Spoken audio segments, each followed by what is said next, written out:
Hello and welcome to India Career Center, the one-stop podcast for students, professionals, parents and guardians.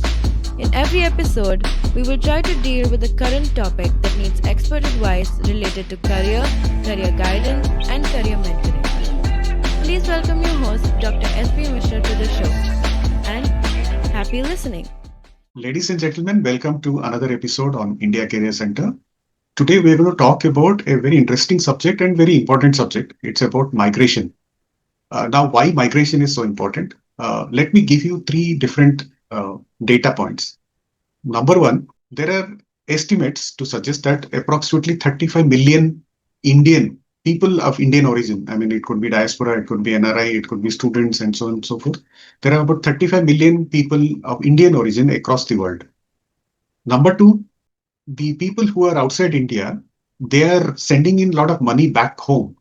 And the number is suggested that approximately in the year 2024, 129 billion US dollars worth of money or remittances sent back to India. And the third data point is there is estimates to suggest that within India, which has got a population of approximately now 1.4 billion people, 1.5 billion people, amongst that, around 500 to 600 million people are actually traveling across India as internal migrants. Obviously, primarily it is driven by employment. So to learn more about this topic, which is going to be very important in years to come, especially from the point of view for youngsters, and also those professionals who have to move out from the place where they are born, within India as well as outside India. So migration studies is a very important topic, and to help us understand this topic better, I've got a very special guest today, Professor Rajan, Institute of International Migration and Development. He is joining us from Thiruvananthapuram today. Professor Rajan, thank you for your time today, and thank you for being with us to explain about this very important subject to our viewers. Thank you. Thank you for the invitation. So, to start our conversation, Professor Rajan, as always, I ask my guests to talk about their journey first. So, can you take us through your journey, overview of your journey briefly? Thank you. I think this is remembering back my life, basically. And I studied my BA Economics from St. Xavier's College, Palayamkota in Tamil Nadu. I did my BA Economics. Then I did my MA Economics from Madurai. So these were my basic discipline I was built in my early careers. Once I finished my master's in economics, I got some interest in population studies because that time they were talking about population bomb, population disaster, population growth, family planning was a hot topic 40 years back. So I thought I should study demography. So I went and did a one-year course in demography at the International Institute for Population Sciences, Mumbai. I think that is probably the turning point for my academic career. And I tell many of the people who are currently studying bachelor's and master's, today the world is interdisciplinary. People with economics, statistics, political science, sociology, anthropology, even mathematics, statistics, all can go and study this course because population is highly interdisciplinary. It has several dimensions. It affects us. In fact, the demography means nothing but science of population. That means it talks about you and me, nothing more.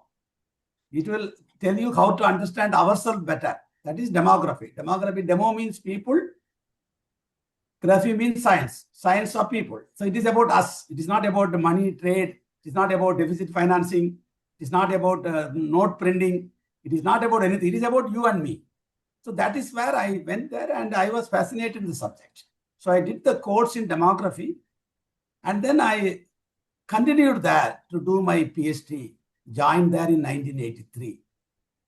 And during my PhD, I was not doing anything on migration. I was interested to do a PhD in demography, which is also, I wanted to do PhD on my interest, not than, some of the professors normally does. This is also another advice for many young people. You listen to your heart.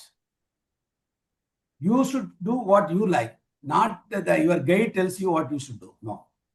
I think this is very, very important. I think that shaped my life. because my guide was none other than the director of that institute at that time, Professor K. Srinivasan. He's still alive. He lives in Chennai. And he was the director. So he suggested some topic for finally that I did the topic which I was fascinated. And my fascination that time was very important that, demography has only 3 components of the population growth. The whole world is like that. You are born and you die. Born to die. So when your birth is population, you are entered into the world, you are adding to the population.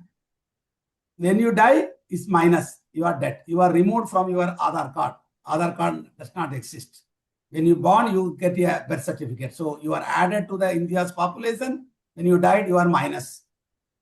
And between the period, there is only one vital event we call in demography is migration. People think it is a marriage. No. But that is not life event. But we celebrate it.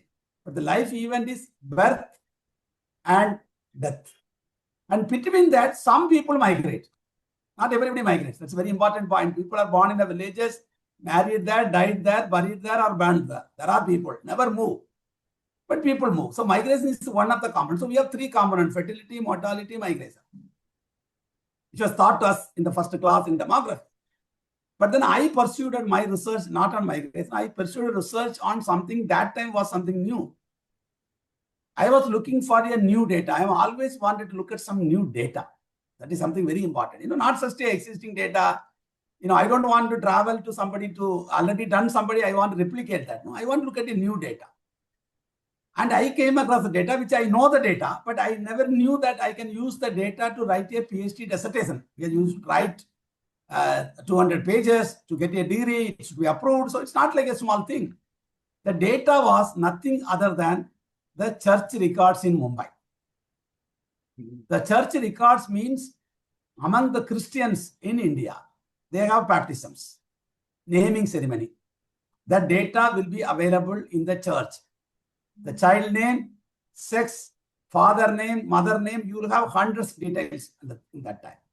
And anybody dies in the church, there is a record because they are buried in the church. They have, you go to any church in India, there is a graves. There is even name written, birth and death, age. You might have seen people write the date of birth and date of death. That means date of birth is available in the church itself. So these data were available for 100 to 400 years in India. Wow. This is a very big data. Nobody knew. Of course, it belonged to the Christians. Similarly, even Hindus, they have something called Ola. Some people, but people don't know. It's a demography data. You can construct generations. So we have the birth and we have death, which is recorded in the church. And if you marry, you have to go to church. That's why some people tell people go to church 3 times. When you are born, your parents take you to church. You are not, you have no idea. When you marry, you go consciously, you go there and marry and sign in the church. When you die, somebody carry you to the church. So 3 times, every Christian will go to church. So I combined from 5 churches and I wrote a demographic history of Catholics in Mumbai. That was my PhD thesis, and it given me a lot of insights on that community, but also happened at that time in India. Because Christians are not living anywhere. They are living with other communities. They are not something, they are part of the community in Mumbai. So it's not like when I study, there were more deaths I saw during 1918, 19, there was a famine. When the famine comes and kills people, it say, oh, you are Christian, we'll leave you. Like a COVID. COVID killed everybody. There is we only differentiate between caste, religion. But the COVID is a very clear person. It will kill everyone. There is no bias. So I could look at it several type of things from the thesis. And I want to give you one finding, then I'll go to the migration story. Sure. The important one is when you go to marry in the church, you have to sign. So I had looked at the 130 years data in Mumbai. And that time, there was no Indian priest. You have Portuguese priest, French priest. Now Indian priests are going to other countries, to America very well. That time, there were not many Indians were priests. So the people will come from France, Germany, all those people, and Goa was Portuguese, and a lot of Goans were in Mumbai, So that time the priest has to sign because he has, made them to marry like a priest in that Hindu temple. And the boy has to sign and the girl has to sign. And in 1880 to 90, I have seen that the priest will sign in French, but the boy and girl are illiterate. Okay. Both of them will have what I call them thumb impression. Yes. Very interesting because thumb impression, I was watching that. I saw everywhere thumb. That means everybody was illiterate. That is true for Hindus, that is true for any community, scheduled caste, scheduled tribe, every state in the country. Because the literacy rate, you can look at it, 1900, what literacy rate? Maybe 2% in India, maybe some higher caste people. There were no schools. Forget about educations. And then when I moved toward 1900 to 1925, I slowly see the boys are signing. Okay. Not in English. They are signing in local language, Marathi, Kongini, Malayalam. The girl is continuing to be the thumb impression. Okay. That indicated to me, males were sent to school first than the female child. Correct. If you look at your grandparents, you ask them, the girls will study less than the boys. And boys were sent to school because girls, after 12 years, they cannot send to school because of monarchy-related issues. So I have seen that the boy is signing in Malayalam and Tamil and Marathi, the girl is thumb impression. Mm. And after 1925 to 1950, I saw another interesting signature. The boy signing in English, the girl signing in local language. That indicated there was a gender gap in education. Mm. And after 1950s to 1980s, both of them were signing in English. And when they sign in English, it's almost like a thumb impression because you cannot read their name because they do like use signatures. Am I right? Yes. You want so smart by your signatures. So you see that 100 years you took an educational transition. So I call them educational transition in India. Wow. Illiterate society, the boy started going to school. Then he goes to English medium school. The English medium school started coming in India. You know that. Many of us were studied in local medium school, English medium school. Today we want to put our children in English medium school. But 1920, where is the English medium school? So I think I could study through the records, which was not meant for this purpose. Church is keeping the data for their own purpose, but I could, I got many ideas from that. I have a book on the subject, but this was something I thought will be interesting for anyone to understand. This is something, that's why you should look at the data. That's why I always talk about the database. Data, because I always talk, because when I told this to the bishops and when I wrote article, when I spoke to people, sir, you were watching that signature because why did you watch? Because I thought you were looking at the data, but I'm looking at the sign. That sign I could prepare a new theory of educational transition. Illiteracy, local literacy, English literacy, now everybody in English. Today you go to any place in India, all children are going to English medium school. In fact, the local medium school, nobody wanted to send their children. Telugu medium, Malayalam medium. Everybody say English medium, CPSC, this SC. That, but you see that, I think this is something, the finding which I had in my thesis, but people can refer those work. I think it's very important. And that was the first thesis done in India using the church records. The first. I think I finished my PhD. I arrived in Kerala. I think that is where the migration story starts. Kerala, I came in. I joined at Center for Development Studies, one of the premier research institute on development studies. And it was started by K.N. Raj. Mr. K.N. Raj was helping Jawaharlal Nehru to prepare a first 5-year plan. And he was advisor to Mrs. Gandhi. So you can imagine a towering personality. He set up that institute called Center for Development Studies. And I joined there as a demographer, not as an economist, because now I am no longer economist. I am a demographer. Of course, they call me economist, come demographer, but I told them no economics now. I am demographer. So I joined as a demographer because they have some vacancy for demography. I joined there. when I came to Kerala, I thought what I will do here, because research, the fertility was like today in India. Average women used to produce 2 children. So fertility study, nothing is there. Chapter closed. And people were living longer. Mortality, nobody dies here. Death is very late. So fertility, mortality is over. So I started working on what I call them the implication of low fertility. Today, everybody talking about that. It's called aging. So I started working on population aging in Kerala. That was my pet topic, aging. Aging is not a demographic component. It is an implication of low fertility. You have less number of children and then the age structure will change. You will have more old people. As you live longer, you have less children. Today, we have 140 million old people in this country. And all of them can vote. I tell many times, 1 in 5 voters in India are elderly. Is our election manifesto ever talk about elderly issues in the elections?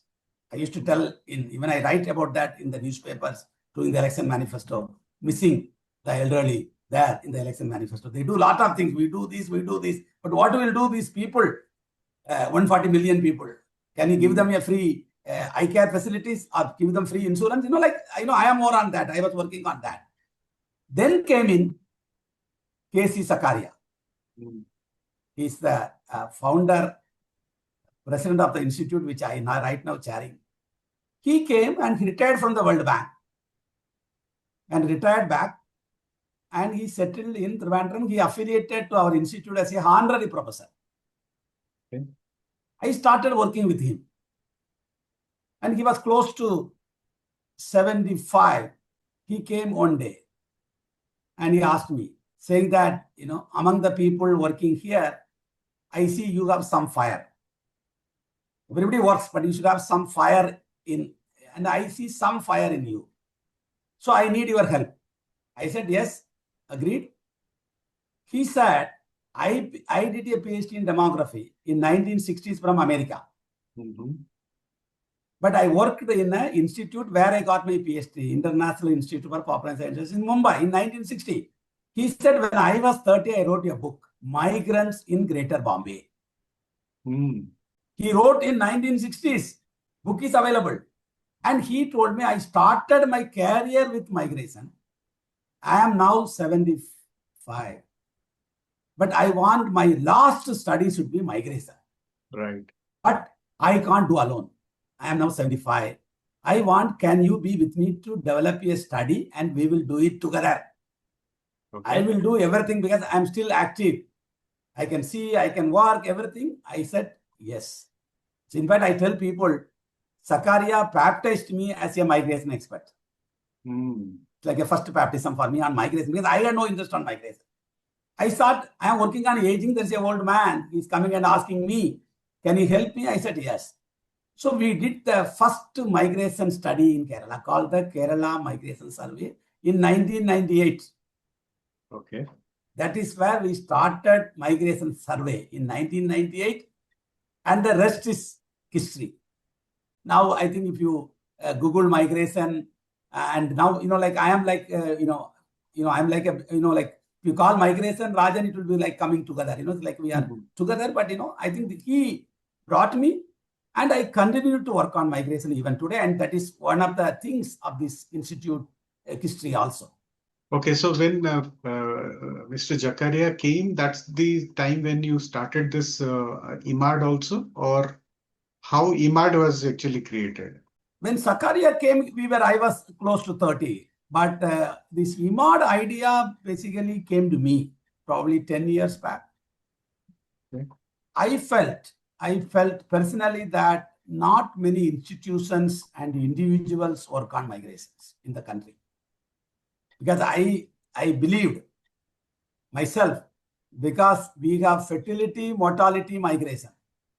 This is what demography ends there. There is nothing more. And everybody were talking about mortality in India and everywhere because people are dying earlier. Because the average Indian used to live only 25 years in 1900. Now people don't even get married at 25. So you can imagine how much we are living too longer. So the mortality we have controlled. Then everybody had more children. So the 21st century is belong to migrants and migration. So we decided that. Then I had meeting with some of the professors of 10 professors in Kerala. And then we set up this in 2019. Right. Very recently, 19. It's not very old. We are still young. Baby running. Started running in the house, now going to the LKG. So, and we started up, and Sakaria was made as a president. I was made as a chairperson. We had 10 professors. We have a board. I would like some of you to visit the institute website, and you have a lot of ideas there what we do. But that's where we started. But it was started like that as a what is called the NGO type, like institution. That's why I call them International Institute for Migration Development, because migration is development. Right. Migration is development. That is my belief. If you allow people to migrate freely, your city, your state will develop. That's what Kerala did. 1960s, Kerala people are allowed to go by trains to Chennai, Mumbai. That's why Kerala is called money order economy. Then they started going to outside the country. We call them remittance economy, because the money is coming from outside. Now no longer money order. Now the money transfer, Western European Union, like things are, the money way is different. So I think, I know this is going to come up. So that is where we started the institute. And then after my retirement as a professor at Center for Development Studies in 2000, after COVID, then I took this as a full time to develop this place. Because Right. I think there is a great space for this institute, because migration, migrants, diaspora, student migration, refugees. We have Rohingyas, we have Bangladesh refugees, Sri Lankan refugees, and diaspora. And now we talk about even undocumented migration after the flight came from US to Punjab. So I think the migration has several facets. So I personally felt that we started the institute at the right migrant crisis, COVID migration, that. So I think this is where this institute built up, and I think we are, doing what we can do for the country as a whole. But this institute has only two objectives, because this will be interesting for people. We are looking at evidence-based policy. We want to advise policymaker based on evidence. I don't talk without proper evidence. Evidence-based policy. I think this is what even I was told by Professor K. N. Raj. Evidence-based policy. Policy without evidence will not survive. Right. You can see the history of many policies in the world. Evidence-based policy, that is one thing. Second one is capacity building for young scholars in the country. I see there is a huge gap. Capacity building. I think this is something, when India is emerging as a biggest country globally, as a country with a demographic dividend, and our Prime Minister want to make India as a skill capital in the world, and every country want to get migrants from India. Every country want to pick up migrants from India. Take Japan, take China. China also will go now after some time, because they have no people. And we are going everywhere. I think very important is capacity building, skills, skill Right. sets, demand supply, mismatch, de-skilling. No, I think we are in the right place to have this capacity building, because I believe that by capacity building is something very, very important for the young people. And we do run programs on capacity building, and we are thinking of several programs, because you have to be confident to speak. So capacity building in one skill, both academic and non-academic, soft skill and every skill, even public speaking, organizing, presenting yourself an idea. Because I always personally felt many times India has a lot of brains, but we are not able to publish globally, because we are not able to package our material. Packaging, we have problem. I have great idea, but I'm not able to communicate with Misra. If I'm not able to communicate, he's not able to understand me. So that there is something to do called communications, ideas. I have a good idea. I'm not able to write well in English. Right. So writing skills, speaking skills, thinking skills, analysis, data, big data. Big data. No, they are talking about MA in big data. I was telling you should have MSc in migration studies. In many universities, they should start, not economics. Economics can be there. It's a whole discipline. Statistics, commerce. You should think about data science. You should talk about MSc in Migration Studies. London School of Economics have MSc in Migration Studies. Many universities in the Europe has, and people from India go and do study MA in Migration Studies, paying 20,000 pounds. Why can't we start? So, Professor, I was just curious to know when you did your PhD on the church studies. Obviously, in those days, there were hardly any technology with respect to helping you in tabulating and things like that. So, I was just curious to know how you actually did the tabulation of data and how much time you actually spent in doing those tabulations. Yeah, I think that is again like what I said earlier, that there is the evaluation, because when I did that, it was called Spectrum, used to be a database, Spectrum. Okay. And I have, because the church data is written in the church book, and the church told me the data you cannot take it outside. It is a private and confidential data. Okay. It's a private, it's a private data. It's not like a census data, public. It's a private data. So I used to go in the morning, sit there and write in another notebook. Then come back, I will do like a small tabulation by myself, many database. I remember I have seen a big floppy, like a big size when I started working. Then it became a smaller floppy, then pen drive, of course, now no drive. So I think, I have seen the development of the whole, today people can play with the data. You have data science. At the time, there is nothing computer, we have to add sometime. So even the, calculators were very small type of calculator. You cannot run big things, So Okay. I think that was a big, bad time for researchers. But now you can run hundreds of, analysis with the computers, with now AI is coming up in a big way. So I think the modern generation can do wonders, but then they need real capacity building. Right. The Computer second cannot thing is, write. absolutely. And the second thing is regarding the subject itself. I mean, studying the data of churches. I mean, how that idea struck to you? I mean, what was the thought process? No, that was again maybe something which is purely personal. Okay. Because what happened, I started probably from my, when I was 15 years, because I'm a born Catholic. So Okay. I go to church. On Sunday, they will produce a monthly newsletter. And when Okay. I'm coming out, they'll give me that monthly newsletter. And the last page will be born in Christ last month, died in Christ, married in Christ. Okay. This I used to collect. I never, every week, every month they will give me how many people last month died.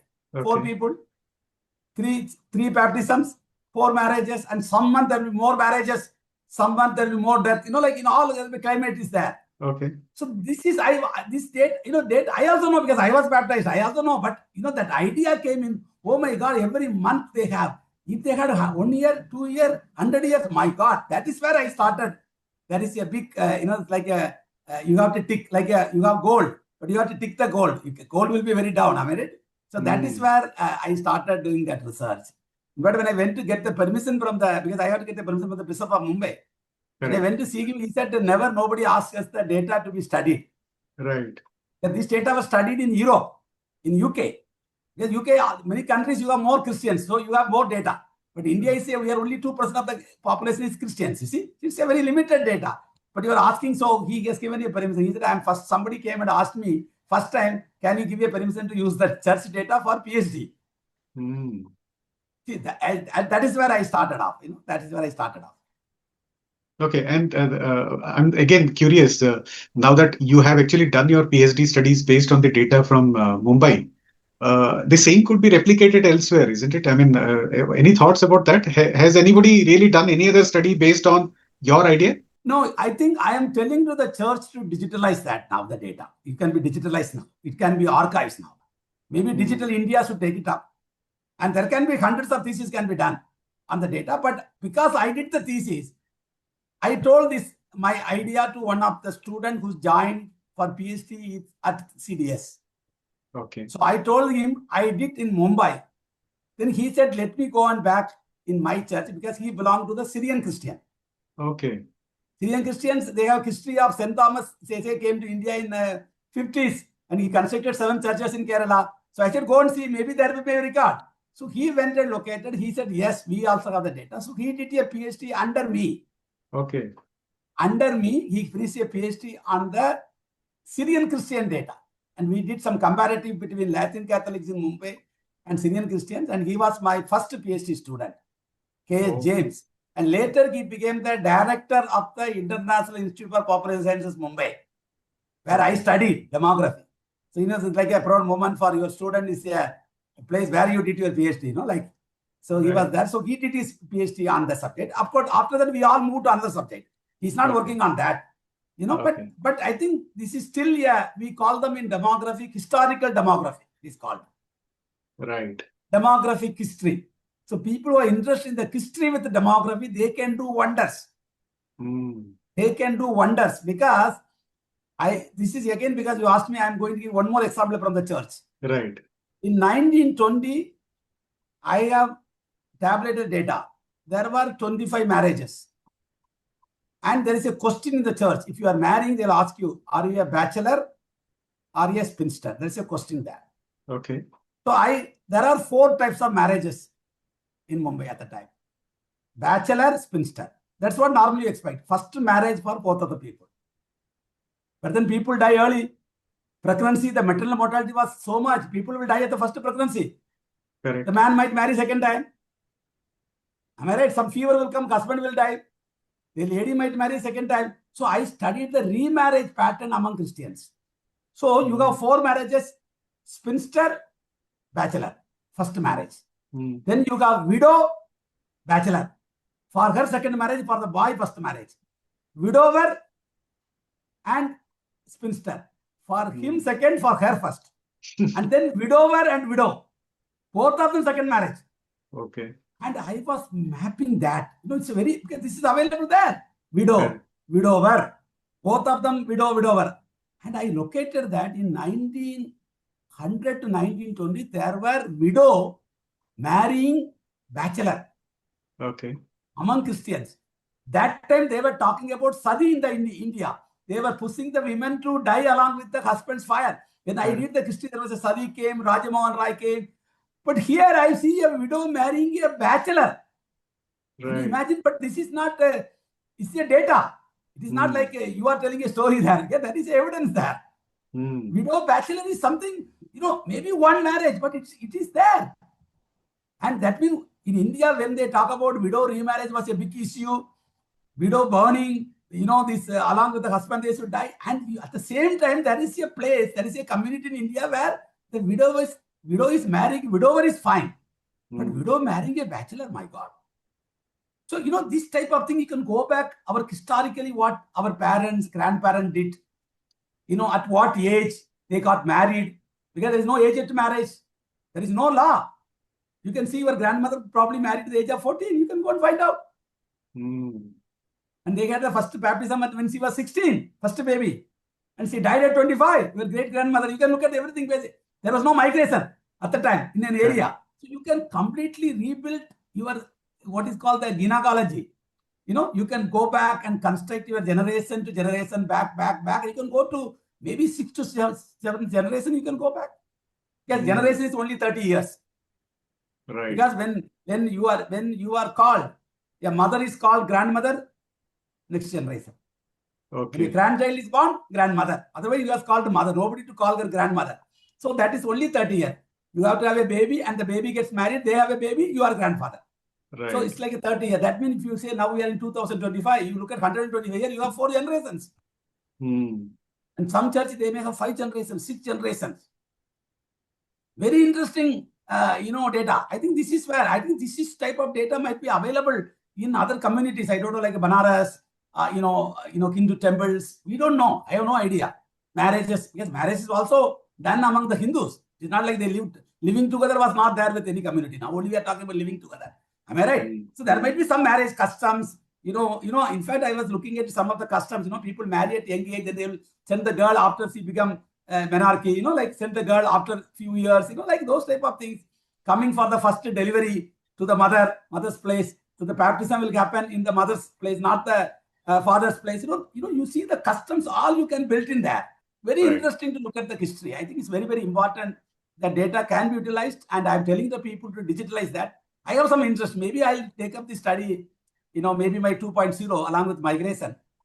Somebody takes interest. Definitely it can be, it's like a gold mine. Absolutely. Knowing Yeah. your grandfather, not grandfather, great grandparents, Mm.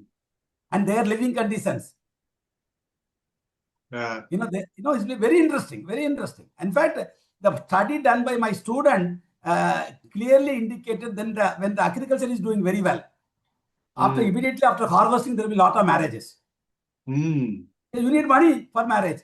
If that year harvesting is poor, very less marriages. See, there is a link between agriculture and marriages. Because everybody was dependent on agriculture. Am I right? That time there is no job like 9 to 5 jobs for many. The whole country was dependent on agriculture. Am I right? So you study the rural areas of the Catholic churches, you may find very interesting findings on how the society impacted the fertility, mortality, marriages. Right. Marriages. Very interesting data. Interesting, really interesting. So now coming back to the present day, what is told, reported in the newspapers is that our next census will happen sometime in 2027. That is where I think we will get to know exactly how people have migrated in a formal way. Do you think, as a demographer yourself and who has studied migration so closely, whether the state governments across the Indian states, they can actually create some system which will help them to understand broadly about the migration? I mean, do you think that census is the only way to learn about migration, or we can actually do something at the state level or at the local authority level, which can also help us to understand about migration? And the reason I'm saying this is because we within India, we are free to travel anywhere, which is absolutely fine as per the fundamental rights of our constitution. But at the same time, if we are not creating knowledge about the migration within India, then probably we are not preparing ourselves so well to create the right kind of infrastructure, the right kind of facilities, the all the associated things which are required for movement of people within, whether it is exit or entry, both are equally important to create the right kind of infrastructure. So what is your thought on this? No, I think this is one of the motivation even to start this institute and start the migration survey. I think migration statistics in India are very poor quality. Census has some data every 10 years, but we know very little about the migration because migration is highly dynamics. People, somebody go for BA to one place, go for MA another place. Somebody works in Patna, sometimes then you see them in Mumbai. So it's a highly dynamic. So even census cannot capture the real migration because census is done every 10 years.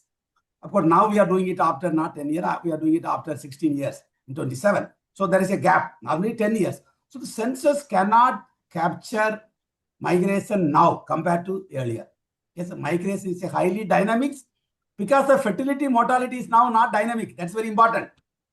The other two demographic variables are almost static.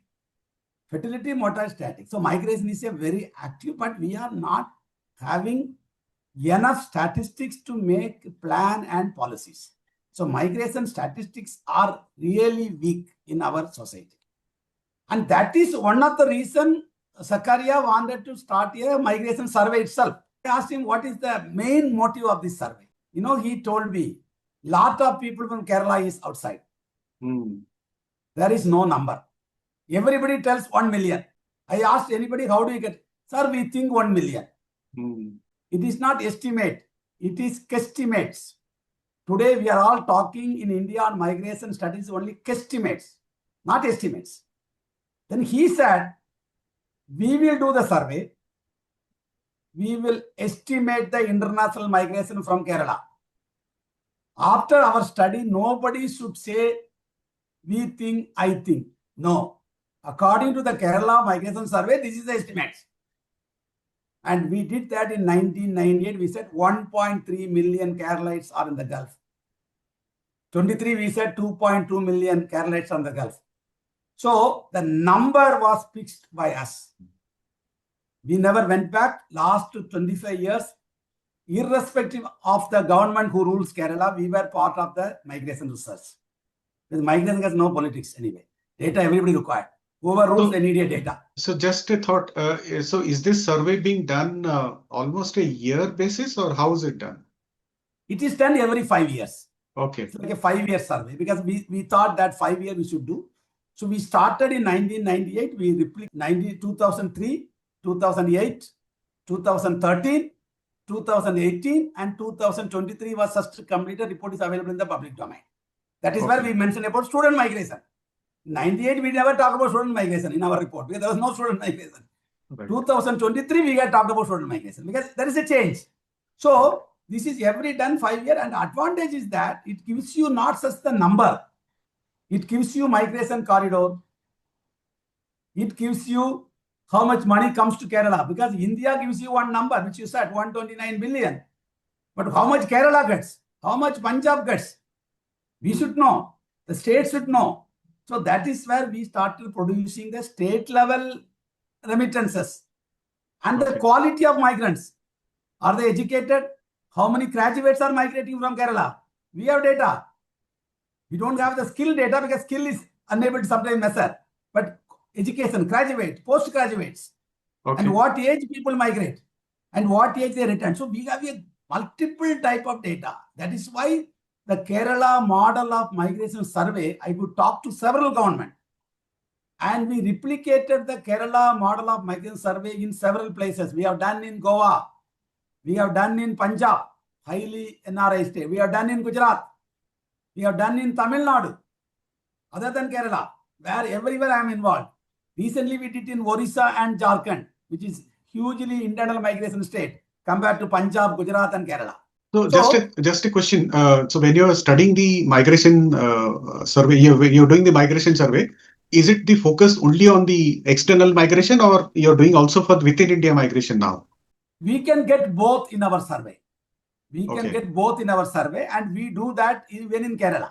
But the problem is Kerala, everybody talks about international migration, so the internal migration will be subsidized.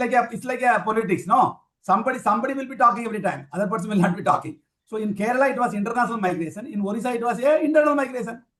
Jharkhand, internal migration. So I think we have both estimates are available for every country. Okay. Every state we did, and we were aiming, I think probably the IIMAD will take up at some point of time a India migration survey where it can be done in every state. So what it gives you a stock. It cannot give you flow. That's the problem. I can give you stock of people who are currently away from Kerala working anywhere in the world. I can give you the number. I can give you for Punjab, I can give you for Gujarat, I can give you for Tamil Nadu. Because that's why I'm telling the data is what the government data is not real, it's underestimates. And I can also give you within the country. But this is only stock. Flow, you don't know. I know the return. Return, I know. Return migrants, I know. I know the current immigrants, but I don't know how many going this year. My survey cannot catch. Yeah. That is one problem with the survey. We have to design a new survey model. And second problem is our survey is based on household. That means somebody should report in the household saying that my son is away. Right. My husband is away. But the problem is there are houses are locked in many states, even in Andhra Pradesh. Right. Every state there are houses are locked. Everybody moved. Suppose that is my sample. I am also underestimating migration. If the whole house is moved, son went first, then the daughter-in-law went first, then the father died, mother taken to US. The house is locked for sale now. So that is my sample. I am underestimating because I missed that family because nobody reported the house is locked. So I'll take another sample. Because Kerala, 1 million houses are locked. Wow. That's why I have re-estimated the things now in Kerala. Because it's a new story is coming up. It's a new developing story is locked houses. Okay. So I think, so the migration data, the survey can give you a very good data. But once you started talking from the bottom up, say at the panchayat level, then you can maintain a real good data. It can be called the continuous registration data. Anybody leaves from the village, there is a data. I am leaving to Mumbai. I was telling them, like you have a credit card. Credit card works for me in Trivandrum. It works for me in Hyderabad. It works for me in Delhi. It works for me in New York. I can use my credit card. why can't we create a card called migration card? Not other card. People who are migrating, you have a card. And that you sip it. When you are leaving the Trivandrum train, you sip your ticket, then you know you left Trivandrum. That's what called the mobile data. We have used the mobile data. Mobile.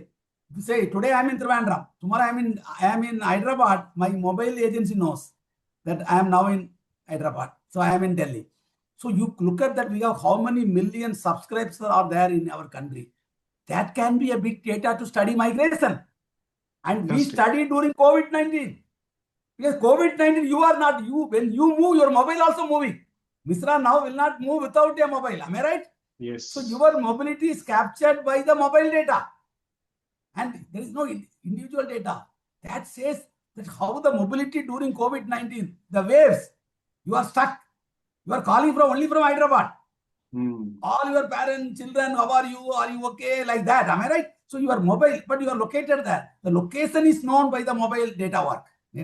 So this is a big data. People are not using it. We have used the data. We have written a paper on that.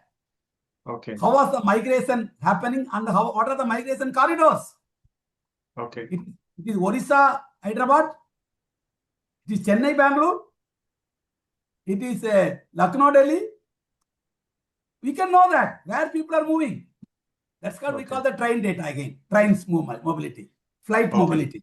See, so you can look for a new data to study migration statistics. New data. New data means you should imagine. Okay, today nobody goes to any country without going to the airports. Correct. You are going to the airport. So I was telling one time to the government of India in some meeting or some secretary, I told them maybe 10, 15 years back, you should have a weather data. You should have a migration data every night in the Doordarshan. You say Bombay is 31 degree, Delhi is 41, Chennai is 28, someplace rainy. So you should say from India today, these many people left, one number. Then tourism, seeing the family member, studies, work, everything. You are doing this, no? Yes. Every airport data you will have everyday data, how many are going. Then it's the same thing, how many people come back. You are able to give a data, how many foreigners visit India for tourism, you are giving the data. Am I right? Yes. We got so many tourists to Andhra Pradesh, we got so many tourists to, to Taj Mahal. That means they are coming to the airport. I am also going to the airport. So maybe there is a mechanism in which we should really think of producing this data by day. Possible. It is not impossible. Possible. That's why I asked somebody, I was talking to one of the exporters, how many cars are exported from India? He will give me the data. Yes. Last month, these many cars. How many Pata Chappal exported? Size 9, size 10, size 11. Like that, our people, of course, it's a human export, not the goods. We are talking about people. We should be able to tell how many people went to Qatar today and what is their skills. Engineers, doctors, plumbers, welders, housemates. You can do that. Okay, they are in the airport for 2-3 hours. You are telling them to come 3 hours early. What are you doing with them? I have no idea. Am I right? You come 3 hours early if you are going to abroad. Am I right? Yes. Nothing. Anyway, they have everything, Okay, you are checking them, you check them in the immigration. Oh, you are going for the study, show the study visa, show the student's visa. We are not allowing them to go such like that. You are putting the seal. If you think the documents are proper. I am going for a conference. Okay. Sir, you are going. Sir, you have written ticket. They will ask me where I am staying. When I arrive there in Germany, they will also ask the same thing. Am I right? Yes. So I think there can be a mechanism in doing that. But I think it will come. I don't think I should worry about it because like the fertility mortality is over. 21st century belong to migrants and migration. Definitely, I think it will come. I don't need to worry, but I think COVID brought lessons for us. Very interesting. The Vande Bharat flights and the Sarmic train, that are trains. So I think it will come. It is like a new innovations. Absolutely. Definitely data will come. I think migration statistics will be much better maybe 10 years from now. 50 years from now, because 1960 in India, we had no good data on fertility. How many women have how many children, what method they used to reduce fertility. Today, we know everything about everybody in the country on fertility. Yes. So time will come, you will know how many countries Misra went, because some people visit several countries for study. I went to some houses in North Kerala. They said my father was in 6 countries, 3 years in Dubai, 4 years in Saudi Arabia. Repeat migration. This is a new research area. Repeat migration. Everybody don't repeat. Like, you have a job, you join there and retire. Some people move jobs. Some people move countries for jobs. Am I right? So it will be a very fascinating the subject. I think this is going to be a very important subject in the coming days because of the student migration and other related issues, and also tightening of migration. It is being tightened by many countries because they want to control migration. They were controlling mortality. They made people to live longer. Controlling fertility, they made people to produce less number of children. The whole world are talking. Now, controlling migration, barriers to migration. Borders will be there. Borders. Oh, even the borders will come within the country. They say we are belong to this state. So, for us, jobs should be given. The reservation for jobs. They are talking in Bangalore sometime back. So I think very important that even within the country, there will be a problem of migration will come. Because problem is that we are treating migrants as competitors. Migrants are not competitors. That's why they said they are taking our jobs. Wrong. Migrants are not competitors. They are partners in your development.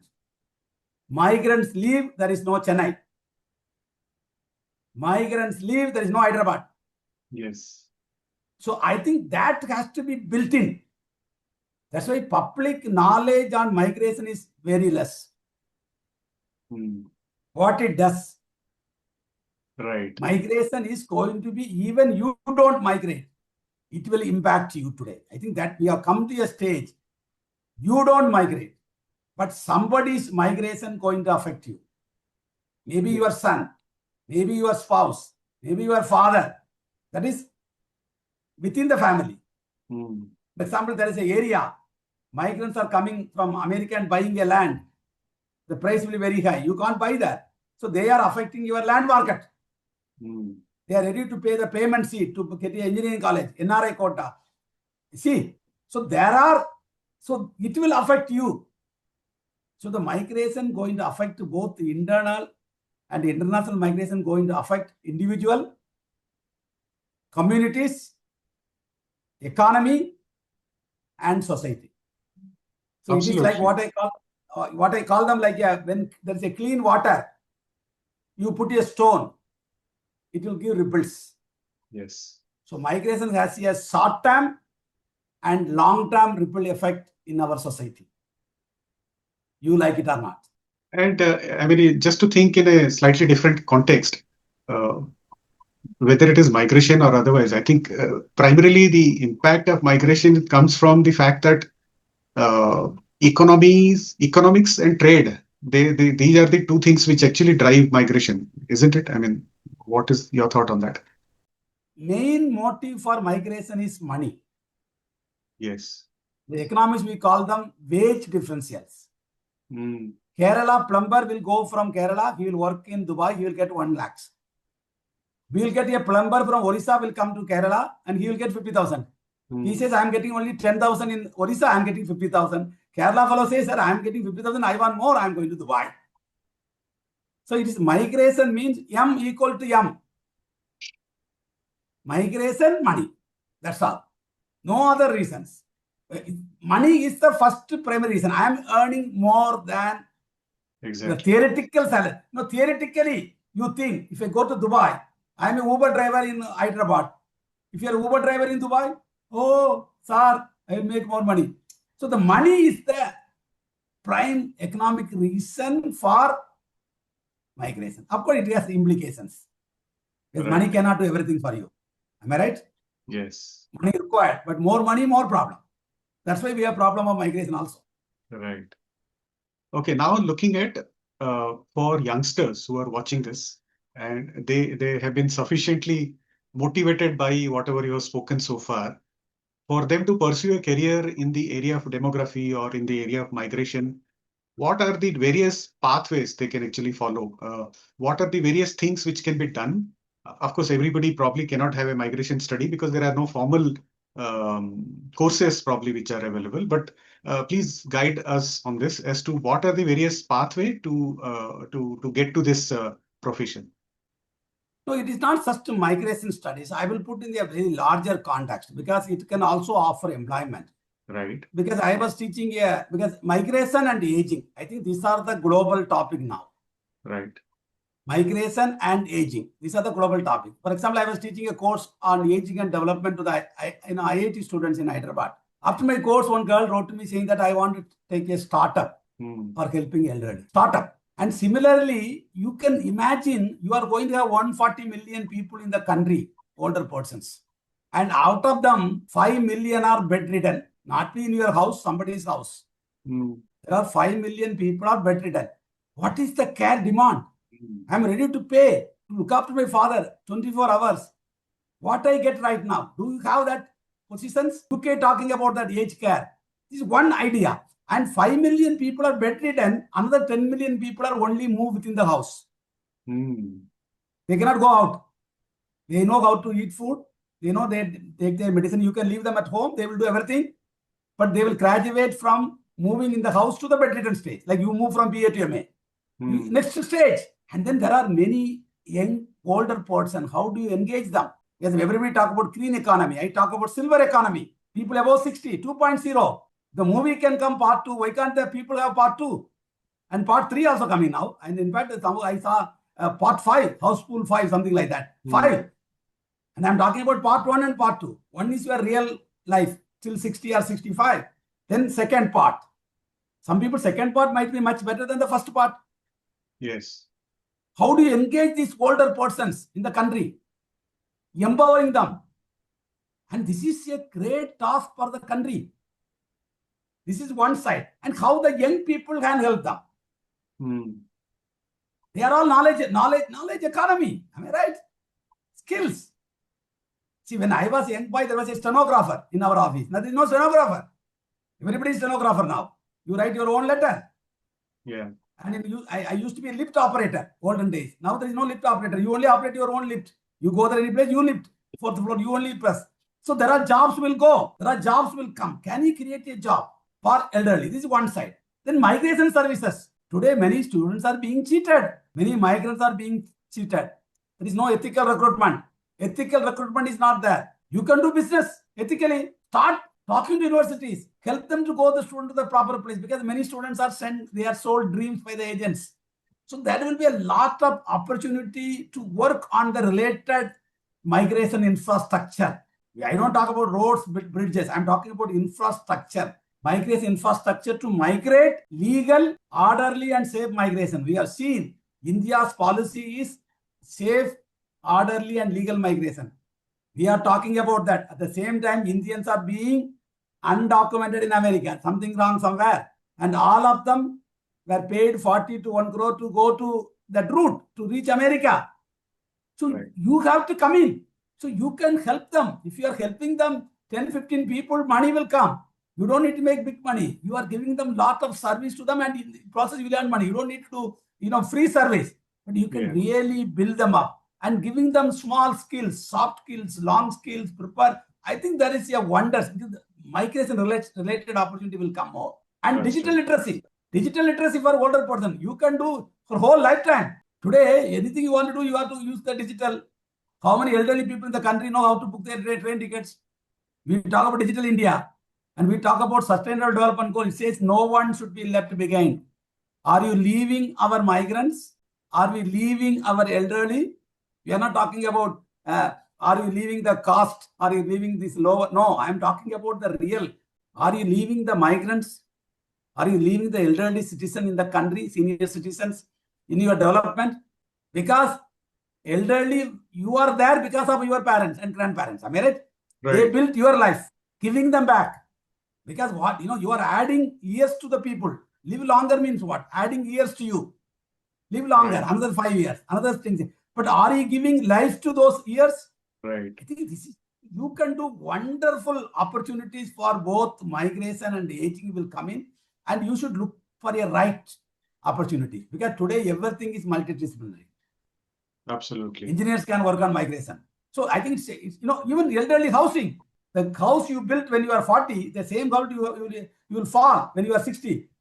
Then you are bedridden.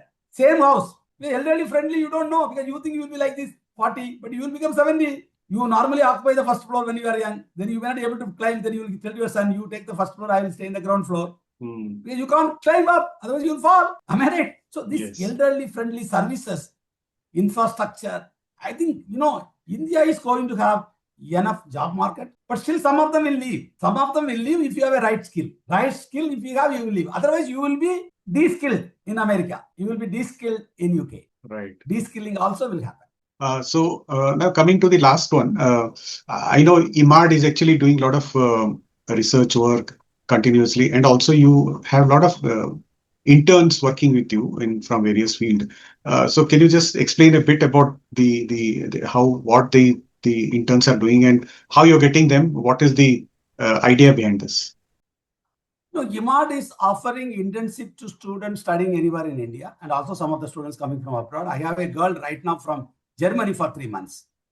She's from Kerala, and she's looking at Indians who become German citizen, how politically they are participating there. Or anything happens in India, they don't have Indian passport, but still that, oh my God, something happening in our country, there is a flood. Let me send them some money. See, that, like belonging of the country.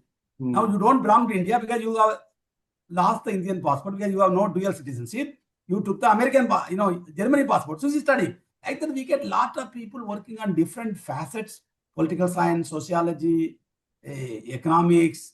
In fact, we have a girl right now from MTech. She's doing on housing architecture. She said, migrants are investing their money on housing. They build big house. They are building a big house more than they require. So you have to bring sand, everything. Somewhere they are digging somewhere, then it leads to landslide. So she's trying to compare the, built area. You are building more than what you require. And then what happens? You build a big house, then your son moves to America. Then you go there, your house is locked. How much money we have put hard-earned money on the debt investment? Like we get a very interesting people I get. So we have the, throughout the year we have internships. We get around close to 200 people in a year now. Okay.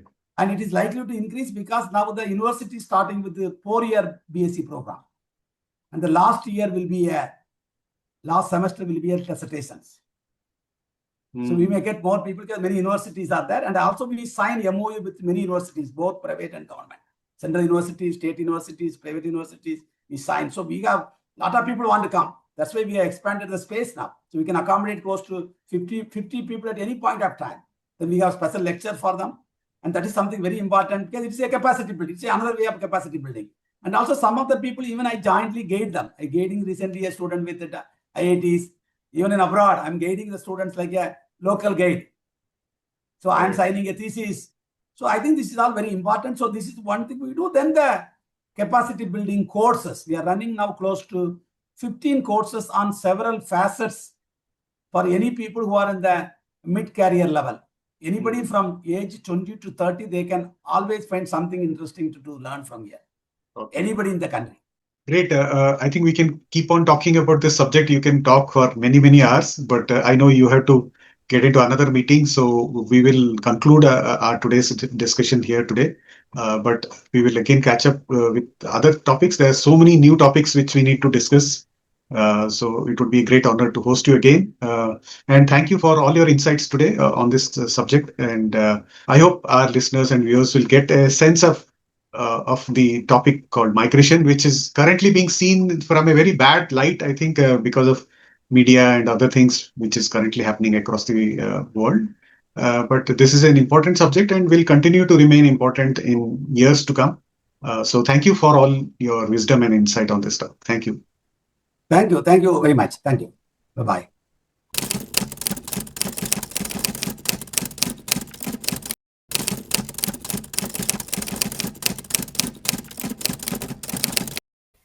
Hope you enjoyed this episode.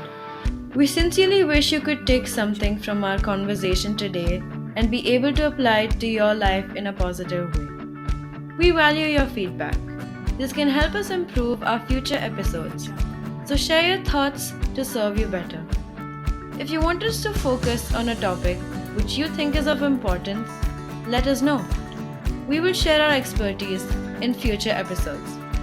So, see you soon with a new topic and help you in your career journey.